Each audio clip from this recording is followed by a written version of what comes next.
Welcome back to another episode of Blue Belt Combat Sports. We're live in Inglewood, California for the UFC pay-per-view. Actually, I wish we were. We're still recording remotely, but emergency podcast. Yeah, so Arman is out. He is a little bitch and couldn't deal with his back pain and is like I mean, I don't know if the guy hurt himself. I don't know how he hurt himself. I don't know if it was like a we don't really know all the he details yet, but I mean, I don't know if it could have been like a pre-existing injury that was fine. And then during his weight cut, he had a rough weight cut and his body was compromised. And then his injury just flared up. That could have happened, you know? he was on the Nelk Boys podcast like yesterday and was moving fine. Like he was walking around moving Well, fine. it said, I think what I was reading was it happened during his weight cut. But what I'm saying is, it just doesn't make sense to me. Like, did he fall down? I don't So know. I don't know. It's just a strange situation, but hope he gets Yep. better. I mean, it is what it is. Yeah, it sucks, But but Money now Moicano gets a title shot. I'm money. That's He cannot this afford to is lose, my brother. He ain't gonna lose. He can't afford to. this is the one bright spot in an otherwise very depressing development. Is that Yeah. Hanato Moicano is finally getting a title shot. I hope Beneil gets a fight though. Like, who's Beneil gonna fight then? I mean, yeah, I don't know. I I mean, we're talking 24 hours out, so I mean, who really knows? There's a Diego bunch of Ferreira? wildfires going on. I mean, there's a bunch of wildfires going on in that area. So it's like if you're going to try to find somebody local, that might be difficult. Like it's a disaster area right now, Yeah. So I don't know. You might not get anybody because normally they would just find like a local guy who'd be ready. I But mean, you have Diego Ferreira and Grant Dawson fighting. Maybe give it to Grant Dawson. yeah, but then it's like, all right, then who's Diego Ferrer going to fight? He can You fuck know, off. the guy just made weight. Diego Ferrer looked like death on the fucking scale. All right, he All still right, made give it to weight. Diego Ferreira then. Give it to someone. I don't know. The people want to Didn't he already fight see Diego Ferrer? the people want to see Beneil fight. Everybody loves Beneil. All the homies love Beneil. That is disappointing. That Peniel is kind of getting left out in the Like dust here. he's been out since Armand knocked his ass out in I think it was December 2023. Like he's been working his way back. Like he should get a fight. He has already fought Diego Ferrer. Daniil's already fought Diego Ferrer, All right, but then give him Grant Dawson. It'll be a it was grappling match. but I mean it was also 10 years ago, so it happened in October 2014, won by unanimous decision. Um, I yeah, I mean it's a tough situation because I mean Grant Dawson made weight, Diego Ferrer made weight. None of their guys are hurt, Hmm. or that matchup's fine. Why mess with that matchup? They both train for each other. What's the motivation to go? Oh yeah, I'll go fight fucking Peniel Dariush on 24 Hmm. hours notice when I've been training for Grant Dawson. You know, I don't know. It's probably not gonna happen, Yeah. but it probably wouldn't be a good idea to even do that. But Hmm. I don't know. It's disappointing, but I don't know. How do you think Moicano is gonna match up though with Makhachev? I mean, they're both And a day's grapplers. notice. Moicano's been wrestling a lot more his last couple of fights when he deals with strikers. It's gonna be a tough matchup. I see Islam winning, but I see Moicano giving him some trouble because when Islam can't take down his guys, like remember Poirier, he couldn't take him down, so he had to strike with him. That was an issue. Obviously, that's not going to work well with Moicano because Moicano's not the striker Poirier is. So Right, I right. think it's going to be a grappling matchup.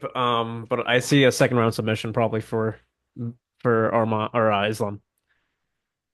So okay, so you think he's gonna sub him? All right. I think he's gonna Second just strike round. with him, just because I just think he's gonna strike with him. I just don't think he's gonna take it there. Mm. Like I don't think Makhachev's gonna try to take him to the ground. Because why would Makhachev's got pretty great striking. It's not like he's got world class striking. So I mean, he could take him to the ground and do what you said, submit him in the second round. But I mean, I think his you know most intuitive path to victory would be Hmm. through striking, Yeah. in my opinion. So I don't know. I mean, I think it'd be a win for Moicano to just because nobody's going to expect him to win. He's going to be a massive underdog. I don't know what are the lines starting at. Look up the betting lines for me, dude. But like, I uh, I think it'll be a win for him if it's just competitive for a few rounds. Hmm. Initiate some good scrambles, makes it a fun fight. Who knows? He could catch him. Moicano could catch him with a fucking guillotine or some shit. You never know. Uh, Uh, But I mean, Makhachev's just too good, Yeah. you know. Oh, yeah, I So I can see mean, that. Makhachev's just too good though. He'll probably still come out with a victory, of course, The but reason he's so good is just he's just balanced and he's still in his prime. hmm no, absolutely. Like, I mean, he's what, 33 now? He probably has like two more years left of dominance before he starts falling off. But Who I knows? think I at mean, that point, that's when it you move just up. yeah. I mean, it just depends on the moves that he's making at that point because I mean, he's expressed that he wants to go to 70, but I he's mean, not going to go to Bilal will 70 if probably, Bilal's there. So it depends on how long yeah, Bilal's champion. And that's just yeah, a whole nother thing where it's like, all right, I mean, that just kind of predicates on yeah. how Shavkat does against him Hmm. whenever they fight. So Yeah. I don't know. It's I'm, a interesting situation. I mean, if people follow our Instagram, they would know that Bilal is aiming for a May return according to Ali Akbar. Um, Ali Abdelaziz.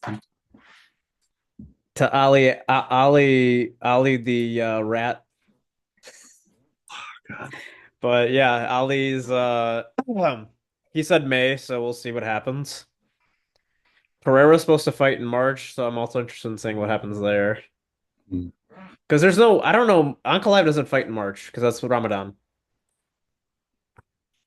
Yeah, I don't know. I mean, I think I think if Jamal Hill is able to win against Fury, like if he looks impressive and wins against Fury, they could give him a shot if Ankalaev isn't going to be ready for when they want Alex to fight. The problem is there's also a number one contender fight coming up between Jan and Carlos Solberg. So I mean, is that really a number one contender fight though? I think it is. Jan was the last guy that took Pereira to like a decision. He gave him his toughest fight so far, and I mean, then I'm all for an Olberg Pereira fight.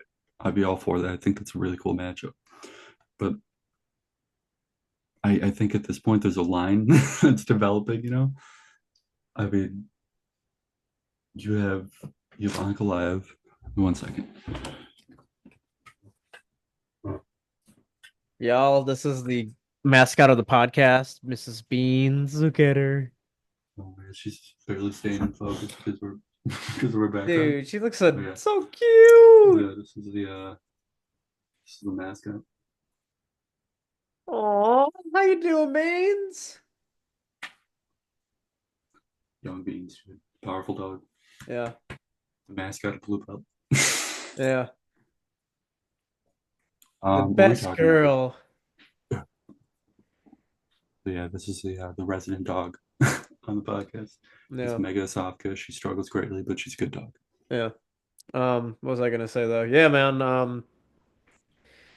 Yeah, it's Wait, what were we talking about? We were talking about Olberg Holberg and and the line. Olberg. Yeah, I mean, so yeah, I mean, there's just kind of a line. I mean, because you still have to do Ankalaev, Yeah. and then Jamal Hill's there if he wins. I mean, if Yuri wins, I don't think it's necessarily relevant. That's when that'd be more, they'd be more advantageous for Olberg or Jan. Um, but you got to at least do Ankalaev. You know what I mean? That's a long overdue fight. Yeah. I mean, that's it's just like people want to see it. It's an interesting matchup. He's Southpaw. Yuri, or I'm sorry, Peloton's only fought one Southpaw so far, I believe, and that was Roundtree, and that was his toughest fight. So and Jamal didn't necessarily look bad before he got knocked out. He was doing okay. Granted, it was for a minute and a half, but still, Yeah. it's he hasn't really fought a lot of Southpaw. So Southpaw matchups, I think, are more Hmm. interesting in terms of the competitive standpoint. Hmm. Oh, how you doing, Mrs. Beans? Oh my God, she's adorable. What a dog. Oh my God. Oh She's just my. being clipped off the screen right now. She lost her face. I don't know. Tragedy. Yeah. She's being swallowed by the Yeah. space time continuum. Yeah, man. Any other remarks? This was just like our emergency podcast to announce this, but any other remarks for the pod episode? Um, I mean, I'm just happy that Moicano has a title shot. I think it's kind of unfortunate circumstances, Hmm. but I hope it's a good fight. All right. Yeah, That that's was all. everything we had for y'all. Thank you.